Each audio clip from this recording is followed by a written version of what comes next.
과연 이 돈 투자하는 사람들은 어디에다가 초점을 두고 있을까? 그거를 제대로 읽어낼 수만 있다면, 그다음에 제가 유튜브 채널에서도 몇 번 말씀드렸습니다만 2,000원대 금 가격이 제가 온스당 2,000달러까지 간다라고 말씀을 드렸는데, 대기업에서 믿지도 않고 그런 건 뭐 상상도 못할 시기였으니까. 오늘은 다가올 미래부의 흐름에 곽수종 박사님을 모시고 이야기를 나눠보도록 하겠습니다. 박사님 안녕하세요. 네, 안녕하십니까. 반갑습니다. 네, 박사님 셀프 소개 한번 부탁드리겠습니다. 삼성경제연구소에 재직하고 또 미국 캔자스주의 공무원으로 생활을 한 바도 있고, 학생들을 또 가르쳐서 마지막으로는 조지 메이슨 대학 한국 송도 캠퍼스에서 경제학과 교수를 마지막으로 해서 중소기업체 또 부회장으로 현장을 또 한번 경험을 한 적이 있고, 최근에는 연구소 리엔경제연구소를 만들어서 제 공부도 하고 많은 분들과 이렇게 사랑방식으로 이야기를 나누고 있습니다. 박사님 이번에 다가올 미래 부의 흐름이라는 책을 쓰셨습니다. 네. 이 책은 좀 어떤 계기로 쓰셨는지 궁금합니다. 많은 분들이 이렇게 서점을 가면 요즘 제가 그 경제 관련된 서적은 읽을 책이 솔직히 말씀드려서 별로 없더라고요. 예, 왜냐 그러면 뭐 주식 투자 이렇게 하면 성공한다, 부동산 투자 이렇게, 경매 투자, 경매에 관한 뭐 지식, 대부분 이런 말씀들인데, 그러니까 전반적인 거시적인 흐름을 나타내는 책은 제가 이렇게 크게 스스로를 추천해 보고 싶은 책이 없어서, 만약에 제가 이제 독자분들을 이렇게 만난다면 어떤 말씀들을 해드릴 건가. 관심은 이런 혼란의 시기에, 불확실성의 시대에 인간적으로 가장 자기의 자산을 지켜나가고자 하는 게 본능 아니겠어요, 그죠? 그래서 그거를 충족을 시키면서 또 미래에 내가 자산을 어떻게 이렇게 관리를 하고 증식을 할 수 있는가에 대한 방법을 알려고 하면, 세계가 어떤 방향으로 가는지 또 어느 산업에 집중이 될 것인지를 미리 좀 알아내면, 그거를 시청자 여러분들께서 공부를 더 하셔서 자기의 확신을 가지시고 투자를 하시면 투자, 또 공부를 하시면 하실 수 있지 않나 싶어서 제가 책을 하나 썼습니다. 그 돈이 어떻게 흐르는지를 인간이 찾아보기에는 상당히 어렵지 않습니까? 그죠? 근데 이제 제 책에서 아까도 말씀드렸지만 앞으로 어떤 산업이 유망 산업인 것 같다. 뭐 다 아시잖아요. 4차 산업혁명, AI, IoT 다 아시는데, 그 관련된 또 기업들이 얼마나 많겠습니까? 또 우리가 뭐 외국인들이 오셔가지고 또 학자들을 통해서 이런 산업이 만들어지고 있다라는 이야기를 들은 것밖에는 모르지만, 어느 가라지에서, 어느 창구에서 지금도 뚝딱뚝딱거리면서 젊은 친구들이 무슨 생각을 하고 있는지는 또 모르는 분야가 많을 거란 말이죠. 그래서 과연 이 돈 투자하는 사람들은 어디에다가 초점을 두고 있을까? 그거를 제대로 읽어낼 수만 있다면 아마 여러분들께서 투자하시는데 도움이 되지 않을까, 그런 생각이다 보시면 어떨까 합니다. 아, 네.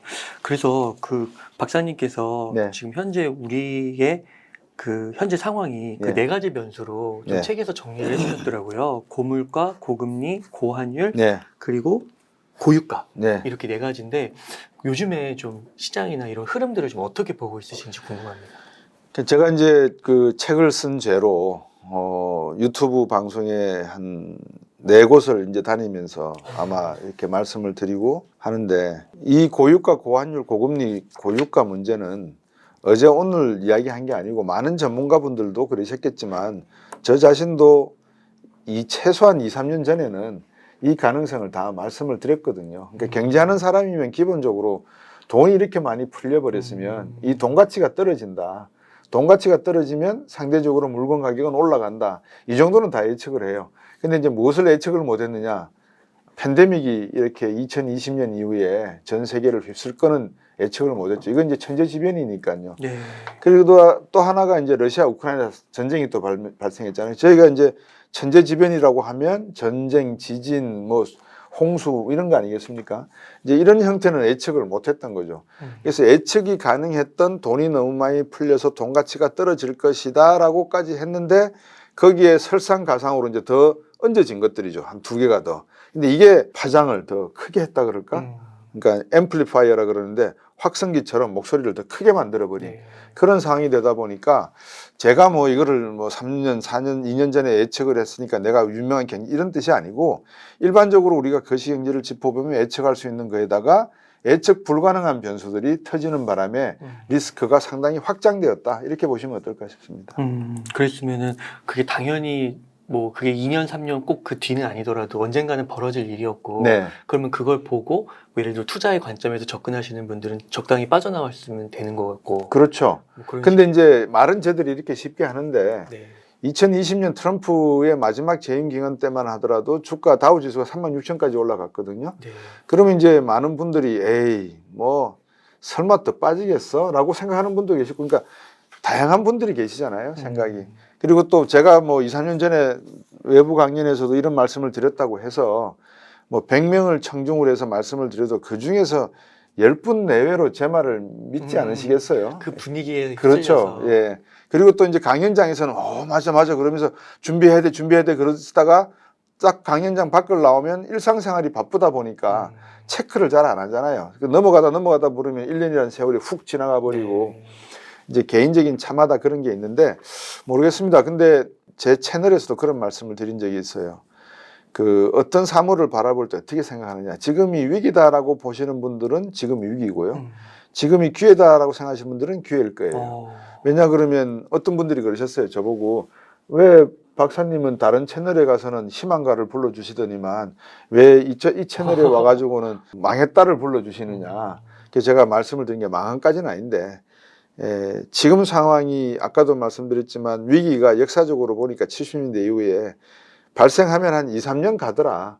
그러면 2, 3년 뒤에는 다시 데드캣 바운스가 아니라 라이브캣 바운스가 될 수 있으니 확률 통계적으로 높다는 겁니다. 그러니까 지금은 이런 희망을 보고 준비를 해야 될 시기다. 그러면 그 희망을 보고 준비해야 될 사람들이 100명이면 100명 다냐? 그렇지는 않을 거다는 거죠. 그러니까 미리 대비해서 현금을 가지고 유동성을 가지고 있는 사람들은 실탄이 있으니까 소위 말해서 줍줍할 수 있는 기회가 오면 그분들한테는 이게 위기가 아니라 기회가 될 수 있는 거고요. 그 다음에 이 시점을 지금 위기라고 보시는 분들은 늑대 소년이 아무리 늑대가 온다 그래도 피하지 않다가 진짜 늑대가 오는 순간에 늑대가 온다 그랬는데 거짓말 한 걸로 믿고 안 믿고 있다가 결국은 당하잖아요. 이제 그런 식으로 수많은 경제학자나 또는 뭐 경영하시는 분들이 뭐 위기 온다 아유 저 사람은 어떻게 보면 소 뒷걸음치다가 쥐 잡는 격이야. 저 사람은 맨날 시계바늘 12시도 뭐 하루에 한 번은 맞아. 이런 식의 이야기만 하던 사람이야 생각했다가 이번에는 정말로 뚱 터져버렸거든요. 네. 이제 그렇게 되면 위기가 온 거죠. 네. 그죠? 진짜 위기가 온 건데, 그러니까 주택 세 채, 네 채 가지고 있던 분들은 또 팔아야 되는데 팔지 않고 있다가 위기를 맞이하게 되는 원리금이 상한이 커지니까 이제 그런 각자의 입장이 다를 것 같아요. 근데 지금 상황에서 엄밀히 말씀을 드리면 위기와 기회가 공존하는 상황이다. 근데 이거를 자기한테 어느 방향으로 자기가 현재 위치하고 있느냐는 그럼 본인이 제일 잘 알죠. 뭐. 예. 그러니까 만약에 그 주식 투자하시는 분들의 관점에서 보면 네. 이거를 기회라고 받아들이시는 분들은 지금이 충분히 싸다고 판단을 하실 거고 네. 아니면 이제 위기라고 하시는 분들은 조금 더 떨어져야 된다라고 생각하실 것 같아요. 그렇죠. 방금 말씀하신 그 전자의 경우 기회다 그러면 이제 사야 되잖아요. 근데 이제 거기서부터 또 시나리오가 갈려요. 네. 자, 사야 되는 시점이다. 이게 큰 대목에서는 합의를 하겠죠. 더 떨어질 거다. 아니면 나는 5% 더 떨어지면 살 거다. 나는 무작정 기다릴 거다. 나는 2023년에 제일 어렵다고 하니까 연말까지 갈 거다. 사람마다 수많은 또 시나리오가 나오지 않겠어요. 이 중에 어느 것을 택하냐가 또 이제 중요한 판단의 근거가 있어야 되겠죠. 네. 이거는 개인마다 개인차가 있으니까 그거는 개인차는 어디에서 나오느냐. 경험과 공부한 깊이와 세상을 바라보는 통찰에서 나오지 않겠느냐 그거죠. 그거를 곽수종의 입에서 정답을 캐치하기를 바란다. 이거는 한국 교육의 폐에서 나오는 부작용이고요. 왜냐하면 정답을 일러주고 외우고 있다가 하면 되는 거니까. 근데 세상은 그렇게 암기식 세상이 아니라 매 순간 매 초간 이렇게 변하잖아요. 그러니까 변화하는 상황에 순응하고 같이 바뀌려 그러면 스스로가 지혜를 습득을 하고 계셔야죠. 그러니까 요즘에도 그 유튜브 컨텐츠 올라가고 댓글 이렇게 보면은 많은 분들이 싸우는 게 어떤 분들은 이제 내년이 힘드니까 말씀하신 대로 더 기다렸다가 사야 된다. 근데 또 어떤 분들은 뭐 떨어져도 이제 10%다. 아직 뭐 2,100이, 2,200인데 떨어져봤자 2,000인데. 네. 뭐 그런 식으로 논쟁을 많이 하시더라고요. 예. 그래서 말씀하신 대로 현금이 좀 많으신 분들은 예. 뭐 조금 살 수도 있는 것 같고 좀 여유가 없으신 분들은 뭐 그냥 좀 관망을 하다가 사도 될 것 같고. 이제 자꾸 우리가 이제 주식 투자 이야기하면서 이제 사야 되는 시점에 대해서 이제 네, 시청하는 맞아요. 분들, 시청하시는 분들이 궁금해하실 거예요. 그러면 이제 두 가지 사례를 주셨거든요. 네. 지금이 싼 가격이니까 지금 사는 게 좋다. 어쨌든 뭐 무릎하게 사서 저점을 모르니까 지금이 저점 아니겠느냐. 또 어떤 분은 아니야 10% 더 떨어질 거야. 그럼 근거가 뭐니? 라고 물으면 미국 월가도 그렇고 세계 경제 전문가들이 2023년이 제일 어렵다고 해. 그럼 더 어려워지면 더 떨어질 거 아니야. 그러니까 기다렸다 사는 게 맞아. 그럼 언제까지 기다릴 거야? 이제 요 질문은 그 다음에 또 나오는 시나리오겠죠. 제가 보는 관점에서는 그렇습니다. 저는 확률과 통계를 중요시하기 때문에 네. 2023년이 진짜 더 어렵습니다. 지금보다. 아직 시작도 안 했다고 봅니다. 그러니까 보통 영어로 표현하면 the beginning of the beginning이거든요. 시작의 시작. 네. 그러니까 퍼펙트 스톰 이야기를 갖다가 2026년에 제가 한 적이 있었고 2016년이요? 2006년 그러니까 서프라임 위기가 나기 2년 전에 네.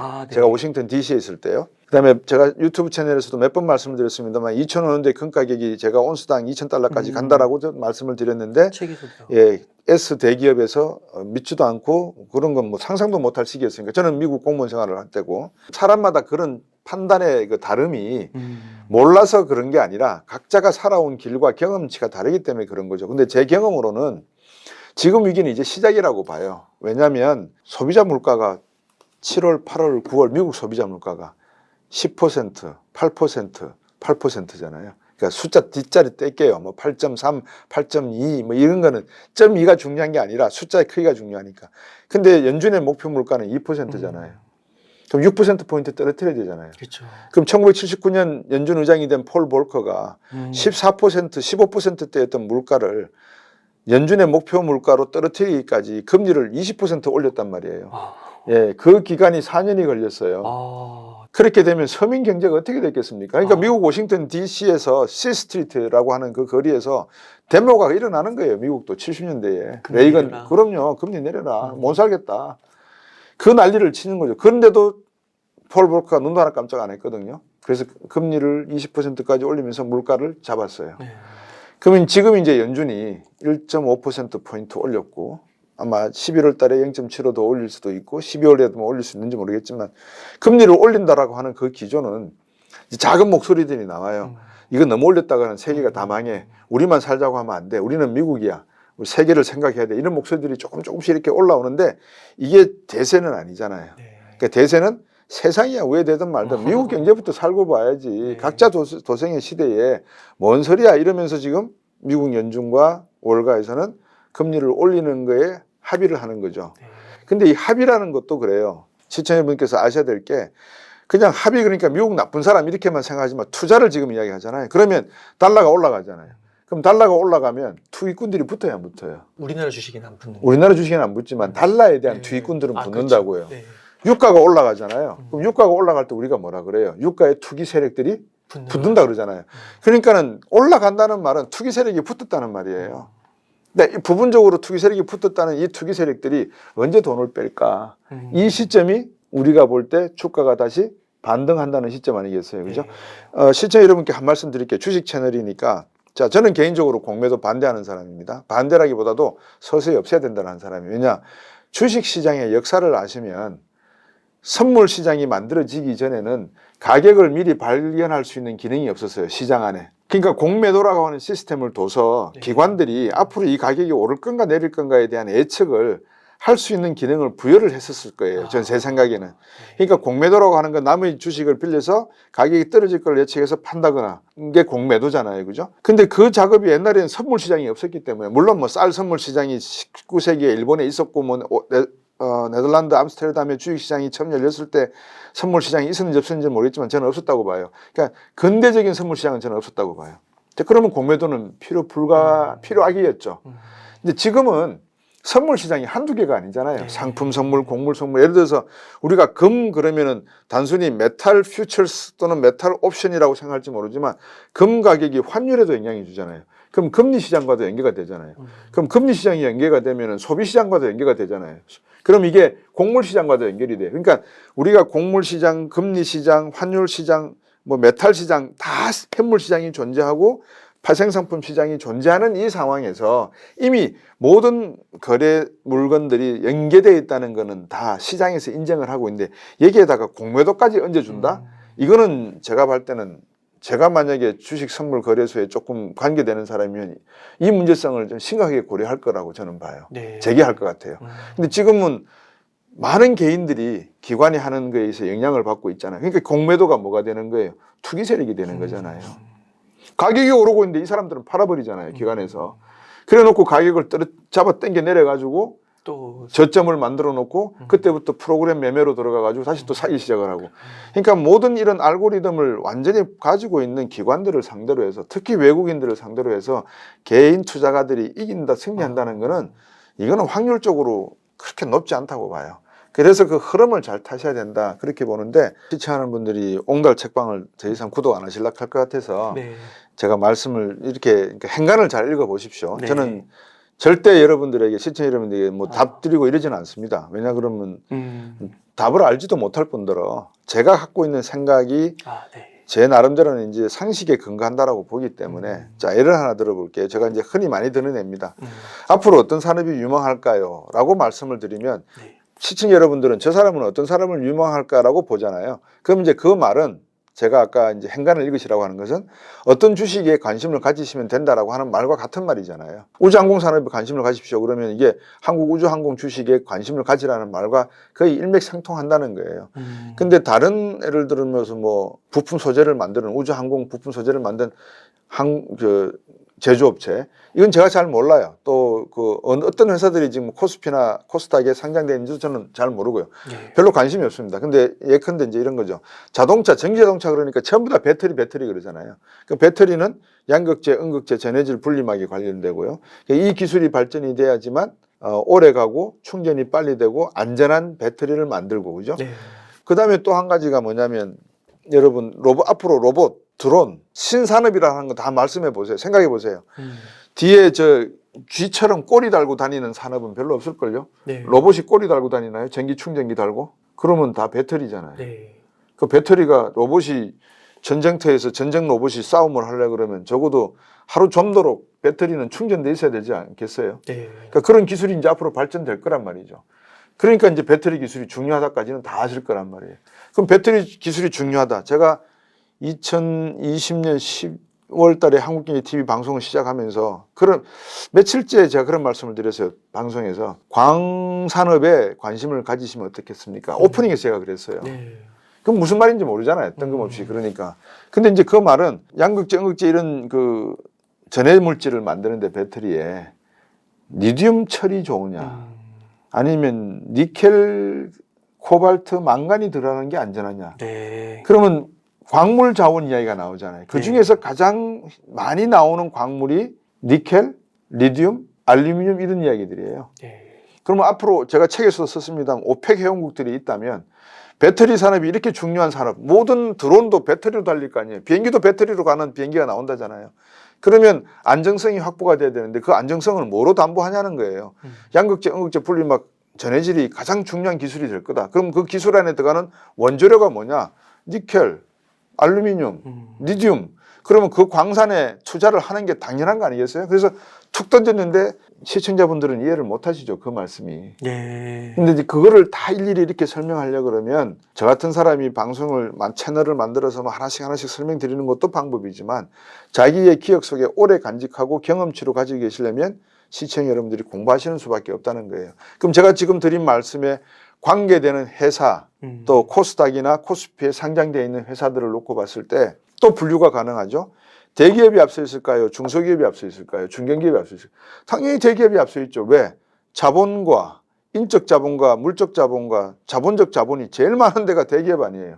그러면 중견기업, 중소기업과 경쟁을 할 때 대기업이 가지고 있는 인적 자본과 자본적 자본을 다 투입을 해버리면 걔들이 제일 앞서가지 않겠어요? R&D 기술력으로. 네. 그러면 또 분파를 해보세요. 한국 기업의 대기업이 기술이 많을까요? 미국 대기업의 기술이 더 우수할까요? 네. 당연히 미국 대기업이 우수하죠. 네. 그러면 한국 주식에 투자할까요? 미국 주식에 투자할까요? 아니, 미국 주식에 투자하지 왜 한국 주식에 투자해요? 네. 그렇게 파생이 되잖아요. 네. 그러니까 그런 거를 한번 분석해 보시라는 거죠.